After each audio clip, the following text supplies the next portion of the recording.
Alors, les marquises, ça a été, on va dire, découvert par les navigateurs beaucoup plus tôt, par un navigateur espagnol, Mendaña. Et on sait que les Espagnols, ils sont très pieux.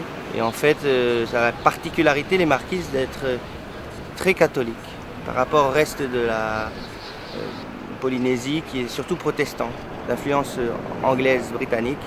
Et donc, les marquises sont plus francophones et plus catholiques. Donc il y a un mélange de la culture. En fait, chez le Polynésien, souvent, il a pris la religion et puis il l'a adapté, il l'a localisé, il l'a mis au goût du pays, on va dire. Alors, les chansons, les dessins ont des représentations très locales. Les saints, même eux, ont des têtes locales, sont habillés de manière traditionnelle, on va dire. Et c'est comme ça qu'en fait, ils ont gardé le traditionnel dans le religieux, la nouvelle religion, on va dire.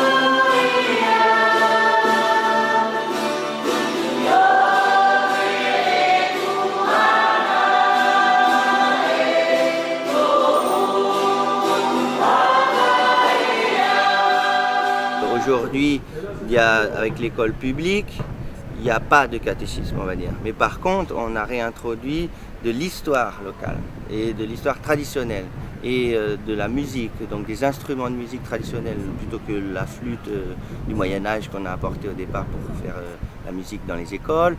On a aussi beaucoup de dessins, de sculptures des fois. On a les sports, c'est-à-dire que nous on pratique la pirogue à l'école. Donc petit à petit on réintroduit quand même le traditionnel au sein de l'éducation nationale, on va dire. Donc ça c'est les pahous. Il faut se rendre compte que c'est un instrument très primitif, c'est les tambours debout. Et maintenant justement c'est réutilisé pas mal dans les écoles, on apprend aux enfants à utiliser dans le folklore, c'est-à-dire que les danses, on a beaucoup moins d'instruments modernes parce qu'effectivement, souvent dans des endroits où il n'y a pas d'électricité par exemple. Et c'est le rythme, ça rythme la vie des marquisiens au jour le jour. Et même des fois dans les offices religieux, on utilise les instruments traditionnels.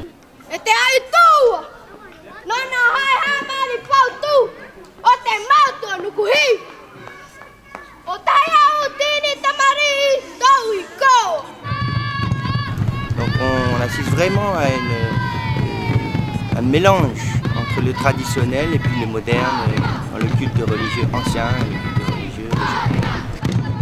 Tout ça, ça suit une renaissance qui est autour de la navigation dans les années 70, qui provient de l'impulsion des Hawaïens, et la remise à jour du tatouage, qui a été fait donc chez nous aux environs des années 80, essentiellement par l'intermédiaire des Samoa. On a envoyé quelques personnes là-bas se faire tatouer complètement. Et ces gens-là sont revenus vivre au sein de leur famille polynésienne à Tahiti et ailleurs. Et là, les gens ont commencé à se retatouer. On a commencé à se tatouer avec des petites aiguilles, chacun chez soi, des petits symboles. Et puis ça a évolué. Et il y a eu du contact avec les tatoueurs locaux et les tatoueurs étrangers. Ils ont appris à utiliser les machines. Et aujourd'hui, on assiste à un renouveau complet du tatouage, de la navigation, de la danse et des instruments et de tous les arts traditionnels.